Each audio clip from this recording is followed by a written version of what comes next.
Yo, what up mga sir? May lakad ako ngayon. May lakad tayo ngayon. Ilang gabi ko na napapanaginipan to. Kumaliwa. Oh my god. Maingay yung waves, mamaya ka na nga. Sorry. Matagal ko na napapanaginipan to. Actually, this is my pinakaunang-unang planong bilhin or pangarap, Kaso medyo pricey. Hindi ko alam nasa mid-level ba or baka nasa high-end level na rin siya siguro. Kasi yung first na actually ang pinag-uusapan pala natin is firearms na license. Alright. Ang unang license firearms ko kasi is nasa entry level lang, which is yung Taurus na G3. Pero yung akin kasi is ginagamit ko siya as concealed carry. Kinikerry ko siya. Kinuhaan ko siya ng permit to carry rin. So ang kinuha ko is yung maliit, yung G3C na Toro. Yung Toro kasi is yung nilalagyan ng red dot. Yung hindi mo na siya ipapa-machine shop, talagang out of the box meron na siyang mga plates na kasama para lagyan ng red dot. So matagal kong pinag-isipan, matagal na sa pilitan dun sa aking may bahay para pumayag. Ito talaga pupuntahan natin yung pinakapangarap kong pistol, and hopefully sana makuha natin siya ngayon. Ang original plan ko talaga is August 21, merong convention sa SMX. Actually nakabili na ako ng ticket niya dahil doon talaga sana ako bibili ng aking second firearms.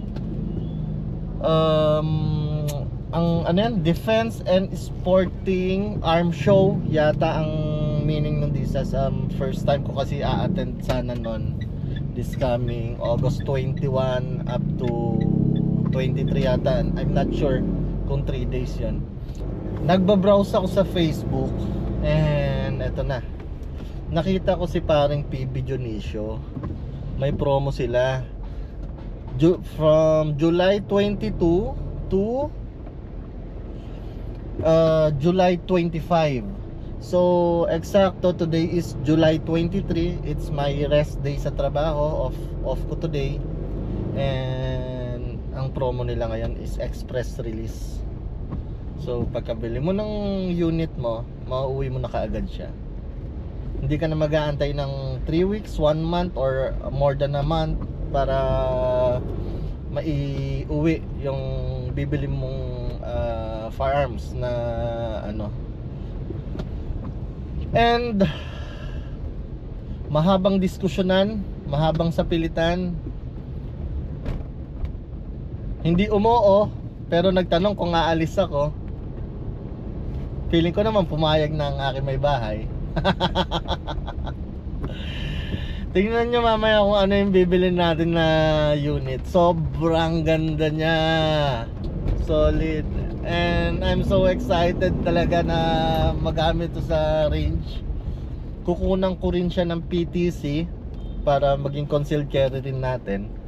Pero siguro sa after election na, kasi magga-gun ban din ng ng November, 6 months yan, para hindi tayo lugi. Kasi meron naman na akong isang unit na may PTC. Ayun na lang ang dinadala ko just in case na may emergency pag lalabas ako.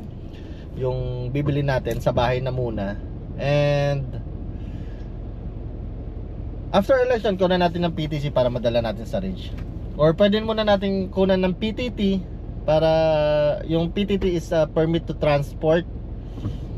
Pwede natin siyang kunan ng ganun para madala rin natin sa range kung wala pa tayong PTC. Pero it takes time din, a week, 2 weeks yata para makakuha ng ganun. Hindi ko pa natatry kasi after ko mag-purchase ng first unit ko, kinuha na ko kaagad siya ng PTC, and fortunately na-approve yung PTC ko. Ayun. So samahan nyo ako, pumunta kay paring Dionisio, kay PB Dionisio. Dito tayo manggagaling sa Dasma Bayan. Ang location neto is sa ano ba to? Kalayaan. Ay. Sa Quezon City. Quezon City. So mag-skyway lang tayo. Exit tayo ng Quezon Ave and malapit lang 'yun. Ganong kalaking tulong nung skyway na ano, stage 3. Sobrang bilis na ng biyahe. So ayun, samahan niyo ako na kunin or hopefully mabili o matignan, ma-check ang aking pinapangarap na unit. Yo, what up? Nakarating na tayo dito sa Quezon Ave, dito sa PB Dionisio. Ayun siya. Nakikita niyo ba? Medyo traffic lang sa Skyway dahil na malakas ang ulan. And nakarating naman tayo ng ligtas. So akit na tayo siguro sa taas para ma-check natin ang unit or ang mga unit na meron sila. Yo, what's up? Peace out.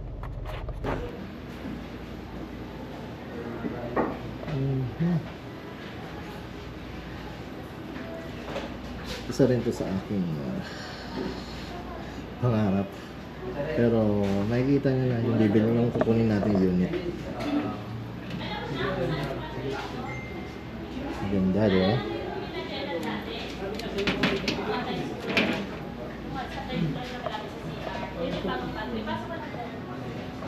Thank you.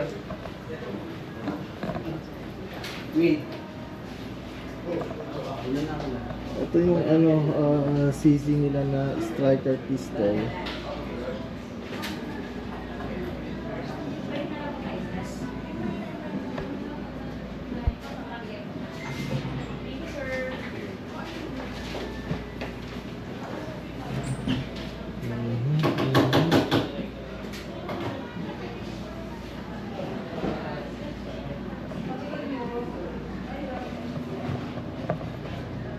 Gearsan, ito is Turkey made naman to.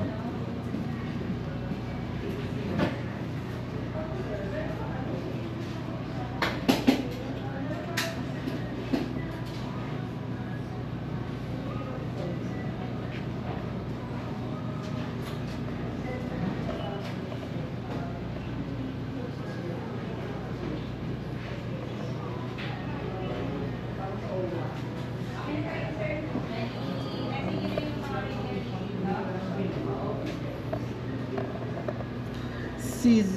Ito yung mga competition dyan ng CZ. Kay James Bond. Ito yung ano eh, baril na James Bond.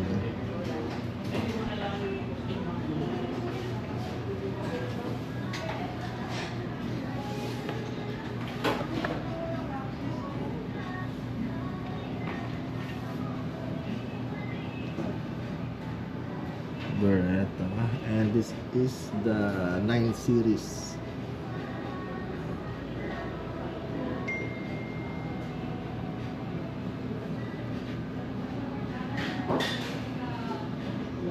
So ang originally ano natin na gusto is itong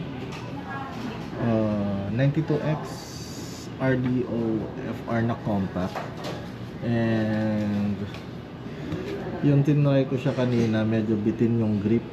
So may in-offer sila, same barrel length, same slide.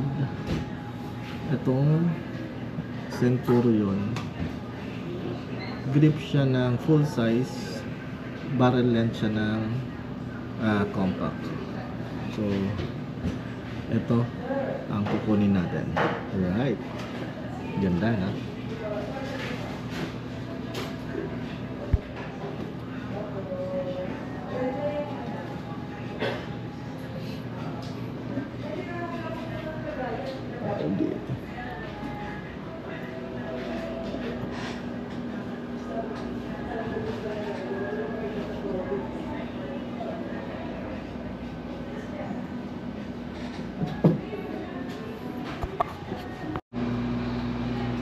Ito na nga.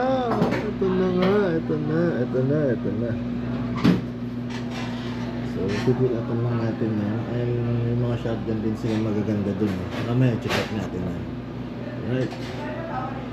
Yan. Bali, ang kukunin natin, sir, Beretta 9mm, 92X Centurion po. 86,000 po siya, less 10%, bali 77,400 na lang po siya.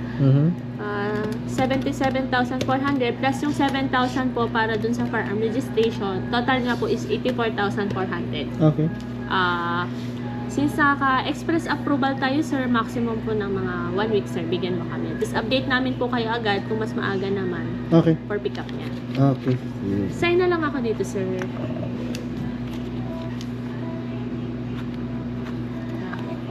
Assure na lang tayo, sir. Ayun na. Ito na.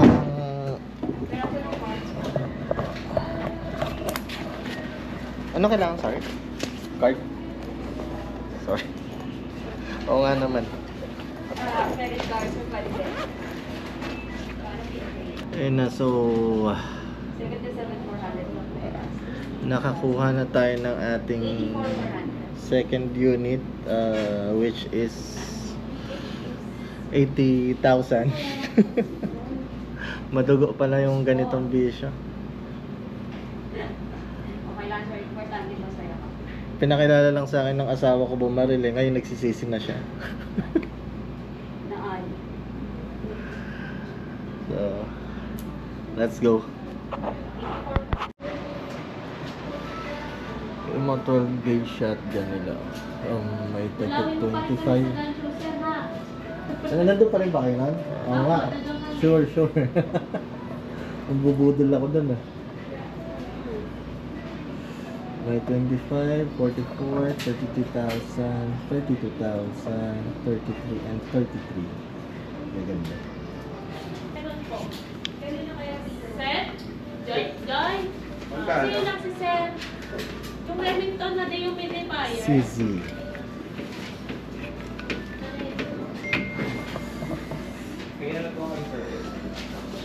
Sir, ito na yung receipt natin. Patago na lang ako, ha? Oo, sure. Pag pick up na unit, dadalhin. Sir, pag di mo dala, hindi ko bibigyan yung baril mo. Okay lang. Yung makinis ha? Oo, Yung sige, makinis sir. na. Apo. Alright, so okay na Apo, tayo. okay na po. Sige. Pwede na kami mag-away ulit ng asawa ko. Yes. Pag nandiyan naman na, sir, patry mo din sa kanya. Sarap yung putok niyan, sir. Kahit sa baba. Kaya, Madali. Ang visa kapag ganun, sir eh. Kasi ako, ang hirap kumuha ng visa. kaya nga eh. Pumahabang sa pilitan din yung kinuha ko eh. Kasi daw ko, may bago silang zizig.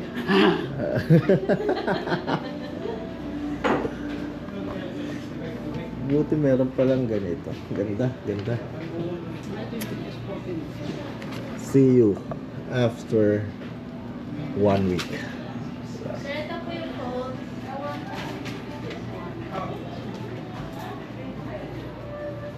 Ganda. CZ 22 LR. 22 caliber to. Ganda rin ah.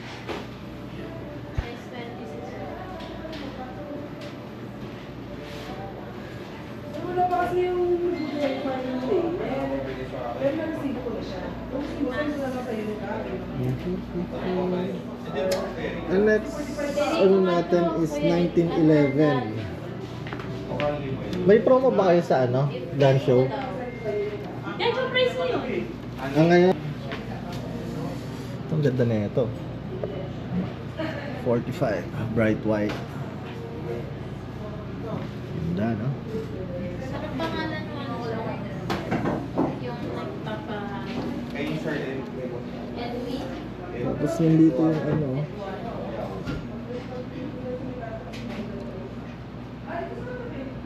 So, ilan, sir?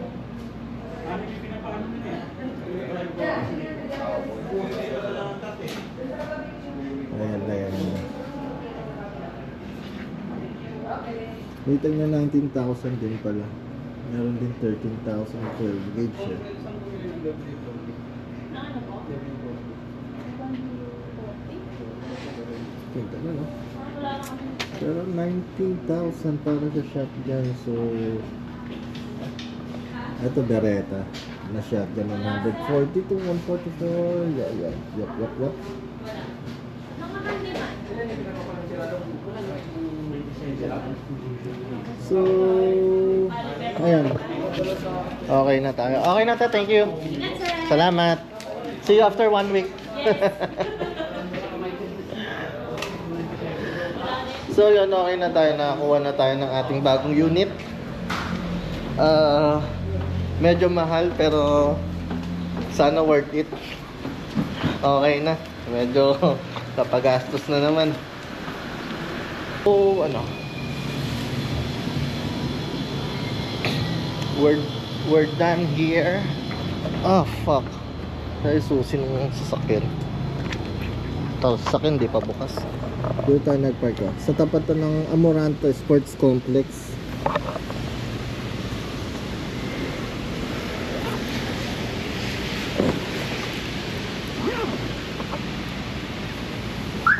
Yeah. Makulan. Mas mahaba pa yung binahin natin kaysa dun sa pagbili natin ng barel kasi may naka-lock up na kaagad yung baretas natin talaga eh.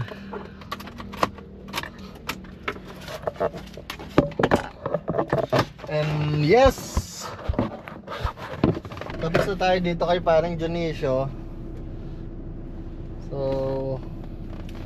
punta na tayo ng Ayala pero ang aga pa. Susuntuin ko sana yung aking asawa.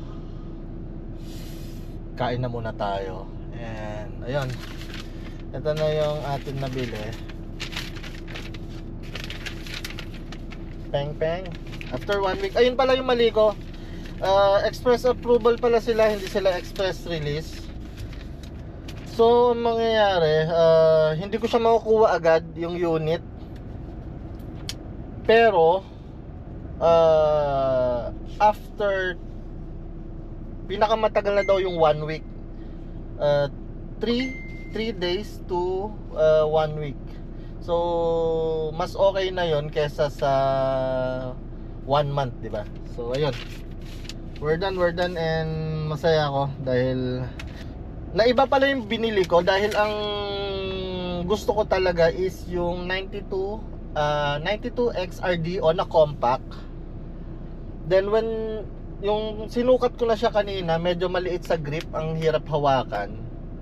So meron siyang inoffer sa akin si ate doon na Centurion 92X Centurion, which is yung length niya is pang compact pero yung grip niya is pang full size. Na yung sinukat ko na, ang ganda, solid. So excited na ako i-range yun. Ayan. So we're done. Mo. Peace out.